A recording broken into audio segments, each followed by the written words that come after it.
Yeah, so the future of leadership is changing as it is around the world. So the hybrid work is now being emphasised for leaders, not only within large teams, but even in small teams, and for them to influence across the organisation. So it's going to take similar skills that we've used in the past when we've been face-to-face in the old-fashioned way, but working through a hybrid method means we need to really be focusing on 4 key things. The first one is clarity. Okay, so helping people to achieve, making sure they have clear goals and they're working towards something that is meaningful for them. Don't assume just because you have sent an email that people actually know what's going on. So finding effective ways to influence behaviour becomes even more important in a hybrid method, but also reminding yourself what it's like to be in the workplace. The second one is really building that confidence.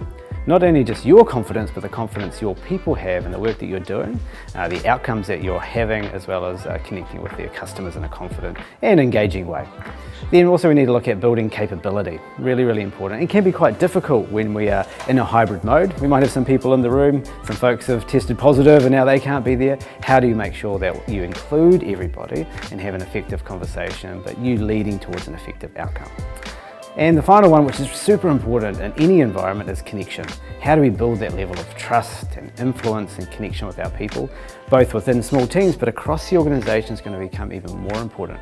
As we work in more agile ways, whether you're full on into that space or just working in self-directed teams, your leadership can come from within, not just from you. So having that connection is important. So clarity, confidence, capability and connection are going to be super important for leaders in the future, but get cracking now. Skills and attributes, there's lots of lists, right? So the World Economic Forum often publishes these lists of what we're going to need in the future. But an interesting one is if you've got kids or you know some kids, nieces and nephews, have a look at what are they learning about now. I'm finding I'm teaching senior executives how to provide effective feedback, and my children are learning that at the ages of 6 or 7. So it's quite interesting to see the shift to a more human-centered way of learning and development around skills.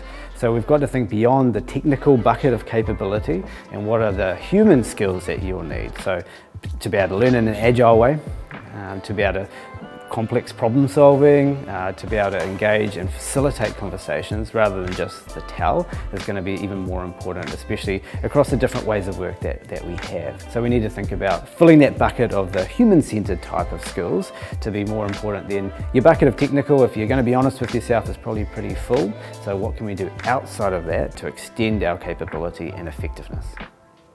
So being a leader in New Zealand, is it different to the rest of the world? Short answer would be yes, but in many ways, not really. So the beauty at Human Synergistics is that we measure leadership and we take something that's unquantifiable, typically something like behaviour, and make it more tangible and visible through our circumplex, which will have the blue, red and green colours. So you can visualise your effectiveness or what effective leadership could look like. We've asked hundreds of thousands, probably millions of leaders now and individuals to talk about what does the ideal leader actually look like.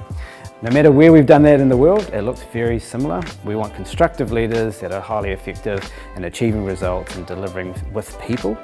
In New Zealand, there's some things to work on in terms of not avoiding conflict. It's okay to have a disagreement and to talk through some challenges with people to get better outcomes, but also not to oppose some things that might be a bit threatening. New ideas and changes and ways of working, that defensiveness or insecurities that some of us might have, we need to cast those off because they're just going to be an anchor or a handbrake to our progress, not only within our organisations, but as a nation as well.